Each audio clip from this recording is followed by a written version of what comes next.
You guys, thank you so much for joining me for the quick basic tutorial lesson for sketching a cake. And if you have already purchased our book, The Artful Sketch, this is a lesson straight from the book. If you flip to page 15, the book is called A Creative Cake, and that's the lesson we're going to start with today. So super excited to go over the supplies and materials for the exact lesson.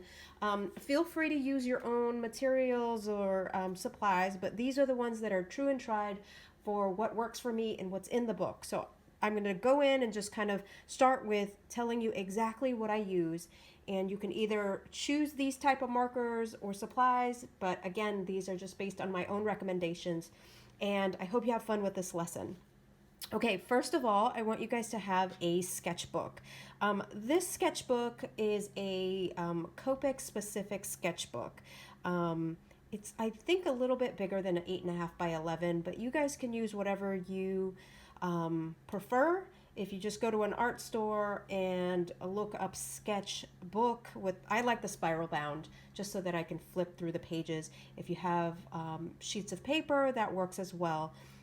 But as long as you're practicing and you have a sketch paper or something to sketch with, you're good to go. Then let's go into the markers because I think this is really important for you to know the colors and some of the suggestions that I use in the book. I use the Copic brand, Copic Chow brand markers. This one is an E50 and an E53. And if you've been following me for a while, you know that I love these markers and they are awesome to use, easy for blending, super high grade sketching markers. Okay, so then we've got the YG03 and the YG23. I just like to choose two different type of greens for the limes.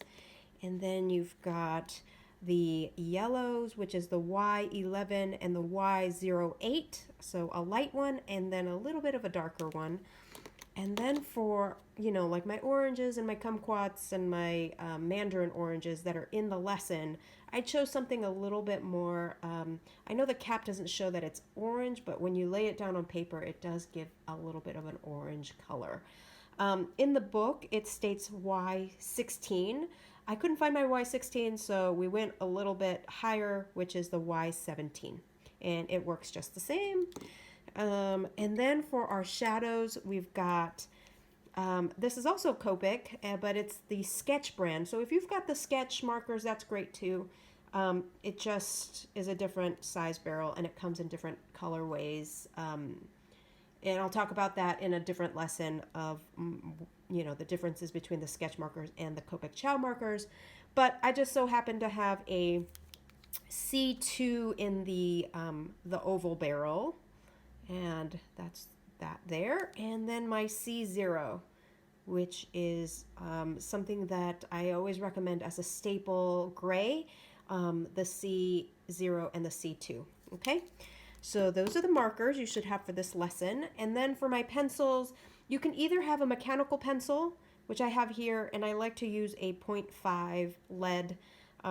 This one has a little bit of a heavier weight to it just because I like to have that, I like to have a heavier, pencil hold. And then either or, you can either have a mechanical or you can have a number 2 pencil. This brand I really love. It's called Palomino Blackwing. And I love this pencil. So either you have a number 2 pencil or a mechanical pencil works just as fine or just as great. And then we've got the, I have a little eraser, a clicky eraser. This one has a smaller, eraser to it, but any clicky eraser will work. And then my kneaded eraser, this molds into, different shapes and you can, it never dries out. It's kind of like putty, and you just make sure you want to keep it away from pencil shavings so that it doesn't get dirty. Okay, so that's something I have, and a sharpener. This is a handheld sharpener, and lastly is my my Micron 01 pen. This comes in different line weights, and I like this one because it's waterproof. So this brand I really love. In the book, I offer two different sizes. In this tutorial, we're just going to use the one. And then my lead pen, this is not waterproof, so just something to keep in mind when you are coloring is that these Copic brands are alcohol based and they will smear. So you want to make sure that if you are using anything that isn't waterproof, that you do it as the very last step.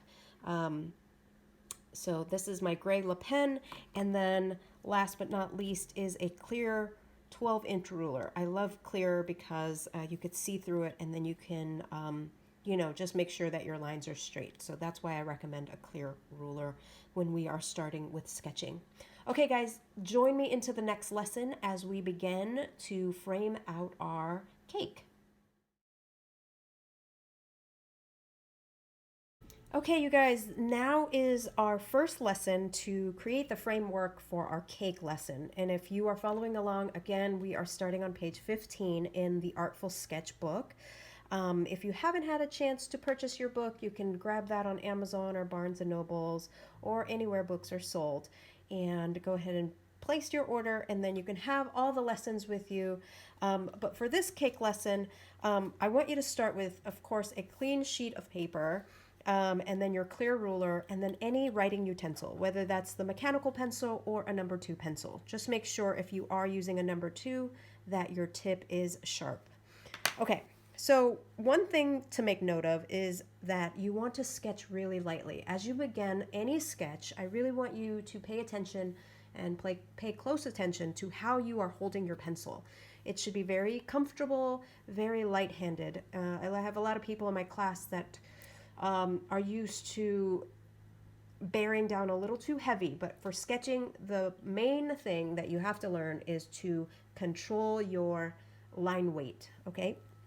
So the next thing I want you to do is to draw a baseline, and I want you to do that maybe about a third of the way up from the bottom of your sketchbook. And if you want to measure the left and right side to make sure it's straight, you can do so. And then just make sure you draw a very, very light line. Just be very conscious of the way that you are drawing your line. Okay, the next thing I want you to do is take your ruler and find the halfway of your paper, okay? You can actually turn this either landscape or portrait, depending on however you want to draw this. But for my example, you can follow right along. For me, my notebook is 12 inches, so half of that is 6. And then I'm going to come up at the top and also find the middle. And that will help me to find my center line. Again, draw a very, very light vertical line right down the center. In the book, I call it the midline or the center line, okay? The next thing we want to do is I'm going to be drawing the framework of the cake, and the box is 3 inches wide. So you want to make sure that if your whole box is 3 inches wide, then right at the center is 1.5 inches. Okay, take that, and then you're going to go up 5 inches tall. So for me, my width of my ruler is 1.5 inches, so it just fits right exactly at the halfway point, and I could just use that and draw a line. So make sure this part, you're kind of looking overhead and nothing is, you just want to make sure things are straight. Okay, and then the next I want you to do is draw and make marks at every inch. Okay, so use your ruler. At every inch, I want you to make a mark. And I want you to draw a horizontal line. Okay, that's our first line there.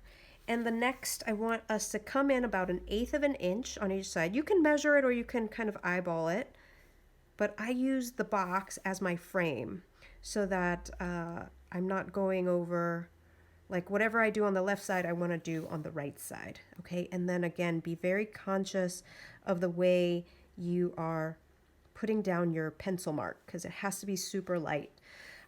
One thing I make note of is if it's hard for me to see, I'm looking at spacing. So I'm looking at the left space and the right space to make sure that my lines are straight.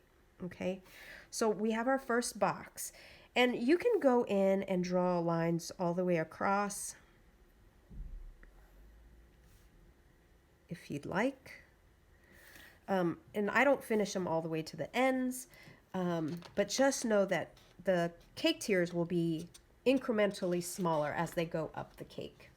Okay, so if you then move on to the next step, I like to go in about 1/4 of an inch on the left side of the first layer. Okay, so 1/4 of an inch on the left and 1/4 of an inch on the right. Okay, and then I'm drawing a vertical line. Again, making sure everything is straight before I put down the line. Okay, so then my next layer will also come in about 1/4 of an inch. Okay, and you can eyeball this as well. It doesn't have to be exactly measured, but just like cooking, I like to give exact measurements, and then after a while you can experiment with your own cakes and drawings. Okay, so there's a saying that goes, learn all the rules so that you can break them. That's what an artist does.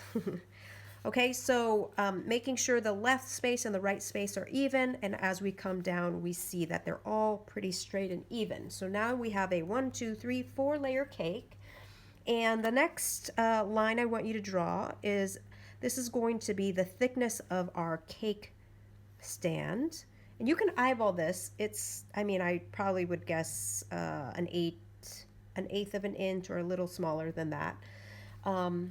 And then I want us to draw the footer of our cake stand. So go ahead and start at this top. And if you want to, you know, place a marker for yourself, like let's say this is 1/4 of an inch to the left of the center line and 1/4 of an inch to the right. And then maybe this will be 1/2 of an inch left of the center line. And again, I'm just eyeballing this, but making sure the left and the right are the same distance. If you want to come in here and add a little dot for yourself, we're going to play a little bit of connect the dots, and then take your pencil and then just create a curved line, just like that. All right, so you should have something like this. And the next step is to draw our fruits. And I like to draw things in almost a triangle, or, you know, like the placement. So we're going to start up here. You're going to draw you could start with a C and then follow it around with to close the circle, and then start drawing in circles first. Okay, just place in, and remember the scale here. We're going to add in some little mandarin oranges, and they're kind of oval shaped. Don't overpower the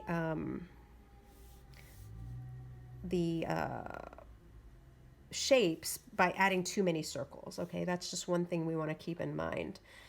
And then we've got a lemon, so we can do a cut lemon. All right, so we're gonna draw a half circle, so just draw a line and somewhat of an oval to show a cut lemon. And then on maybe this layer here, we're gonna draw almost like a wider leaf shape, and then you can do a half sliced lemon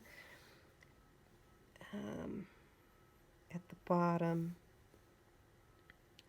So you can follow along with what I'm doing, or you can just add in your own shapes. So lemons, cut lemons, and then we're going to come in and add leaves. Okay, so the leaves, if you want to look in the back of the book, I show you references on how to draw leaves as well. Okay, so make the leaves different widths. So some can be smaller, some can be bigger, but don't make them too perfect. So if one's bigger, one's smaller, just be very kind of random with it. And the next thing is, this cake is in the industry, in the wedding industry, we call it a naked cake, or what you would consider a non-frosted cake. So we have two layers. The second and the fourth layer is going to be the unfrosted cake. So we we see exposed sides of the cake basically. So we want to draw horizontal lines all the way through.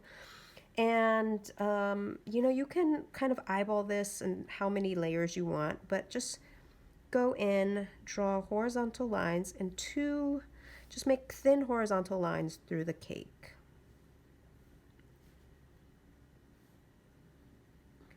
Do your best to make them even. If they're not entirely even, that's okay.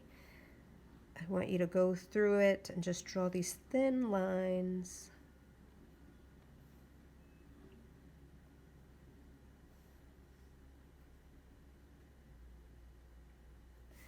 Okay, so there you should have the basic form here. And as you go into the next part of this, we have kind of drizzling that's kind of coming down the edge of the cake. So I want you to randomly just kind of go through and draw some drizzles. And they can be totally random. Okay, and each layer has them. So just go through and imagine that some are longer, some are shorter. They're super random.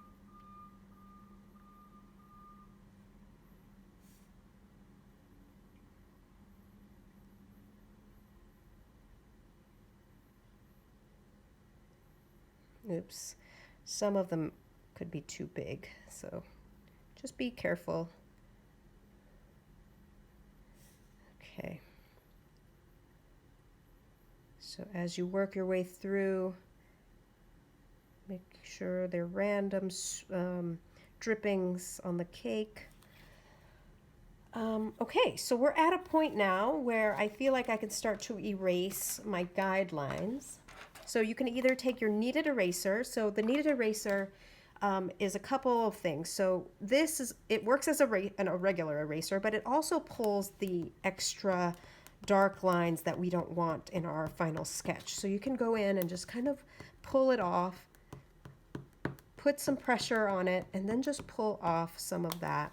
And then if you have a clicky eraser, you can go through and erase all the lines that don't need to be there, like our center line. That can go away.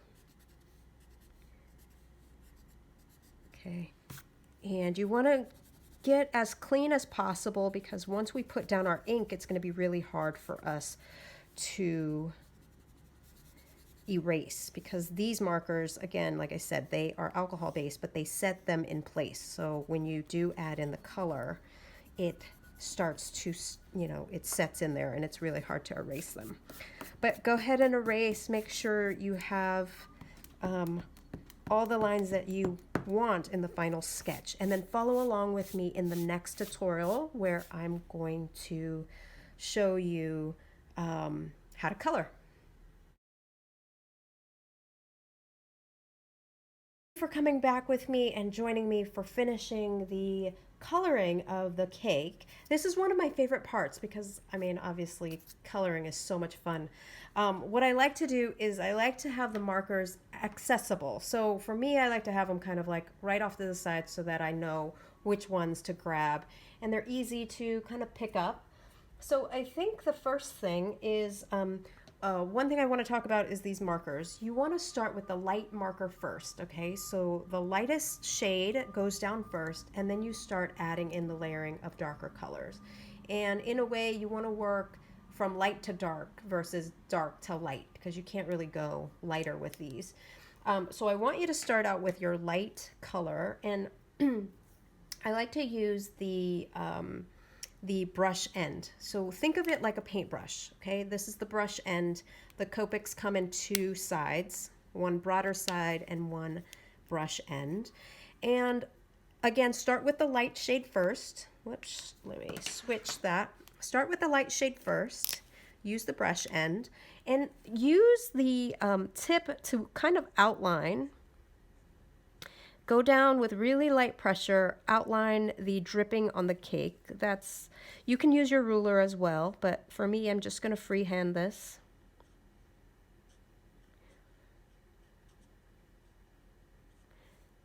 And as you're learning this, it's okay to not have, too much distraction in the background. But when I'm sketching, most of the time, I have, music in the background. But because I'm teaching you this, it's pretty, I have no music in the background right now. But if you are doing this on your own, just remember that it's kind of a relaxing thing to do. So feel free to put on your favorite tunes. All right. So then we have that. And the next thing I want you to do is go in with the same marker, and you can color in the layer. And because the layer is almost like a wider shape, you can come in on the horizontal and paint and color in using kind of a left to right stroke, okay? And I'm coloring in the unfrosted part of the cake.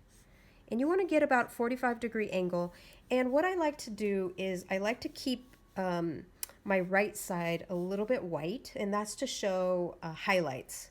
Okay, so we're just going to imagine that on one side, light is coming in on this side. It could be either side.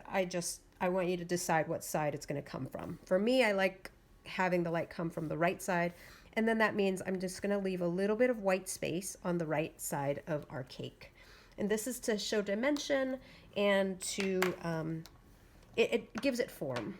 Okay, so the next marker we're going to use is the darker marker, the darker shade, and it's an E53. And you're going to go back in and notice how it's a little bit darker. Just kind of outline.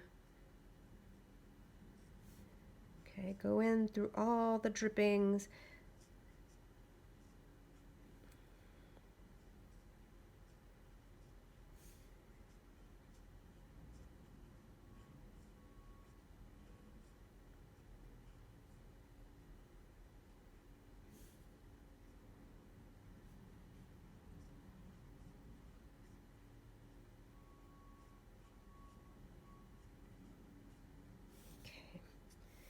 And you can go underneath and just use a very feathered technique, okay? And try to get in between some of the shapes. Try not to color through them. But as you can see, I'm just going in and doing a very feathered and leaving the right side white.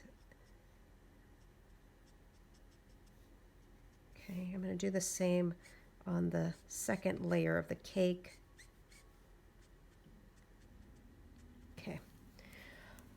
So as you can see, it kind of is very light.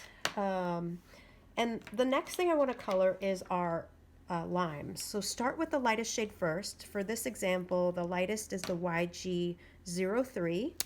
And then I'm going to use the brush end. And I'm just going to come in and leave a little bit of a white highlight. And then I'm going to color in the leaves. So I tried to color in using the tip of my marker. And then I'm just going in very quickly, but also trying to leave a little bit of white space. So if you can see close here, I'm coloring very lightly, and I tried to leave a little bit of white highlight in my leaves and my limes. All right, and then now we're going to come in with our little bit of a darker shade. For picking colors, you definitely don't want to pick too dark of colors. So I picked colors that complemented each other and not went too dark with them. So the technique that I use here when I'm coloring is, again, because my light is coming from the right side, I want to color on the left side to show kind of a shadow. And you can create a vein for the leaves as well, if you can get light on it, okay? And for the actual limes, I'm just coloring on the left side to show the shadow. So it's very quick movements. I don't let the pen sit on the paper. If you're not using a thick sketch paper or the Copic brand sketchbooks, these markers will bleed through, okay? So just something to make note of. Okay, now that we're going into the lemons, I chose a really light color and a little bit of a darker color, and this is called our mid-tone. Sometimes I use 3 colors, but in this example, I'm just going to use the 2. And again, I want to start with the light shade first, using the brush end. And let's go in and just color in as many things as we can. Oh, one thing I should have made note of is right at the corner when we drew our lemon, there are still pencil marks in there. It probably would have been good to erase that first, but that's okay. I didn't get to do that, so I'm going to just color over it. Okay, so then we started with the light, and then now we're taking the darker shade and try to create a shadow with this and leave a little bit of highlight if you can. Okay, I'm just coloring on the left side. Okay. All right, so now that you have that, you want to go in with your Y17 or Y16 or an orange color, because now we're going to go in and color our kumquats. And I chose colors that are a little bit more, I think in the book it's reading as dark orange, but in real life this is not as dark as blood orange as the book shows. Okay, so, and if you just wait for it to dry a little bit, you can come in and go over it again with another layer so that it creates that double shadow. And that's something that you can do with one marker. All right, I think oh, actually, one thing before we move to the final step is the grays. This is important to have as a staple in your kit if you decide you want to add onto your markers, is to have a C0, C2. These are my favorite. And there isn't really a way to color white other than by creating shadow. So these C0, C2s are the way that I kind of color in white objects. So our first layer here is white. And so again, light is coming from the right side. And I'm just drawing using the C0 and adding a cast shadow underneath these drips. Okay, something super important to remember is that, you know, shadowing on white objects allows your object to have form and it looks a little bit more 3D. So I'm just creating these little gray. You can do it in the unfrosted layer as well. All right, and let's see, the cake stand is also white, so I'm coloring on the left side only, and I'm pulling it across, but not all the way. Again, we're letting the light create a highlight. Okay, and then for the base, I'm coloring, I kind of outlined it, and then now I'm coloring down. Okay. Again, don't overlayer it, because once you overlayer it, it gets a little dark. So now we're going to come back with my C2, and that's the darker shade of gray, and then again coloring from the left to the right, and maybe about a quarter of the way or a third of the way past. So our first layer was kind of extended 3/4 of the way, and maybe the second tone will stop right about there. Just make sure you don't stop on such a strong, rigid line, because what ends up happening is it looks unrealistic. It looks too sharp. So we just kind of want to feather out.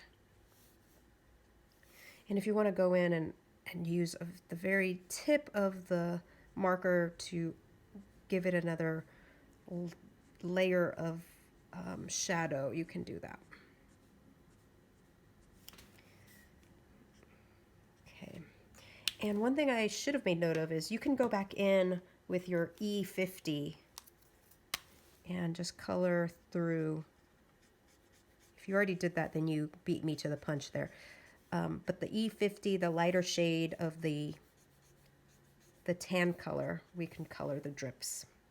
All right, so you should have something like this. At this point, you can go in and erase a little bit more if there's extra lines that you don't want in the final sketch. But follow me into the final step where we had our detail pen. Okay, thanks for coming back and joining me. Hopefully at this point you should have your detail pens in front of you. I suggested in the beginning a lead pen and then the black. So a couple different reasons why I chose these two colors. Black I like to use so that it pops off my page. And then gray I like to use on things like almost in a background way. So we're going to use this for our dripping because it's not the main focal point, but it's something that I want to at least highlight, but not be the main part of it. Okay, so we're going to have a steady hand at this point. This is where we're going to, it's a little bit of a scary step, and I still want you to bring out your ruler. So go ahead and take your 12-inch ruler and steady hand and draw your first line. I like to start with the cake stand because that's the one that doesn't have a lot of detail on it. And then you just want to make sure that you do not drag your marker or your ruler through the ink because it could smear. This dries pretty fast, but if you want to blow dry it, just kind of wave your hand over it or blow air onto the page before you draw your next line. That could be super helpful. Okay, so just go through, steady hands. I know this is a kind of a scary step because it does feel permanent. And one thing to make note of is, you know how some of the fruit can hang over the edge? Just make sure that if you're doing this, that you don't accidentally draw your line all the way through the fruit because the fruit actually sits in front of the cake. So just be mindful of that. And as you come through, again, if you need to dry it before you draw down the line, go ahead and wave your hand over it or blow using your breath. And the corners, if you want a little bit of a rounded corner, I kind of go in and create the round corner for round cakes. And just go through each layer and being very mindful and careful of where you are placing down your lines, because see, my fruit here hangs over the edge. I don't want to draw a line all the way through.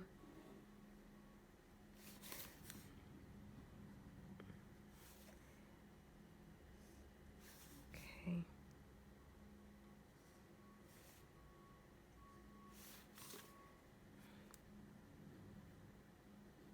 And then the corners, I just try to draw a very slight corner through it.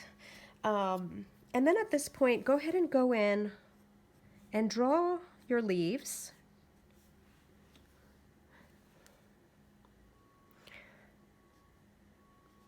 You can move quickly through this. I think the faster you move through it, the more control you have.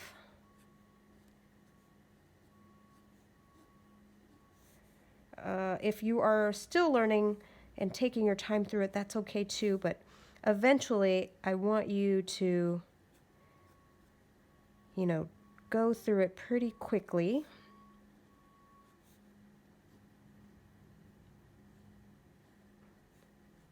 You're just going to work your way through,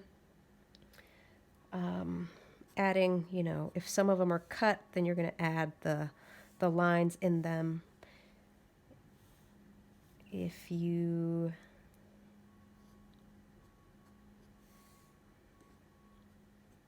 okay, and then on some of the lemons you can add some stipples to them just to add a little dimension, and that orange right there just to add some texture. And then go in and draw the center veins of your leaves. That adds a little bit more dimension to it. And I think in the next step here, go ahead and bring in that Le Pen on the frosted edges.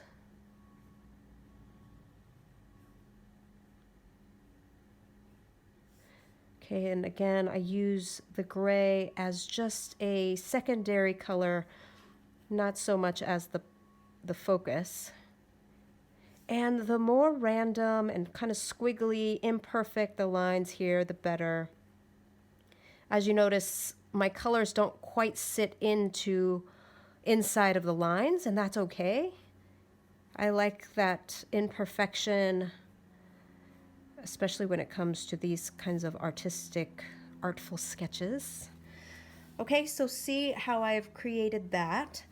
And the final step here is to bring in the shades of gray again, and just kind of come in, again, start with the C0. I want to ground this cake because right now it's kind of floating. So I want to create a line here and maybe like an S curve at the ends. You can come in with the second tone right underneath it for kind of a darker shadow. And then last but not least, we're going to add in our textures. Again, this is in the back of the book. We've got some diagonal lines, and as we get more towards the light, we're going to stop the lines and kind of spread them out a little bit more. And if you want to add the black here, you know, to kind of finish it out, you can. I don't think I have it in the book, but it's just something to add as a little textural thing and stylized thing. And then at the very last, make sure you sign your sketch. I hope you guys enjoyed that lesson. I had a lot of fun sketching with you, and hopefully you continue to follow and keep practicing and keep at the sketching, because the more you do it, the better you get and the faster you become. Okay, thanks guys for following along.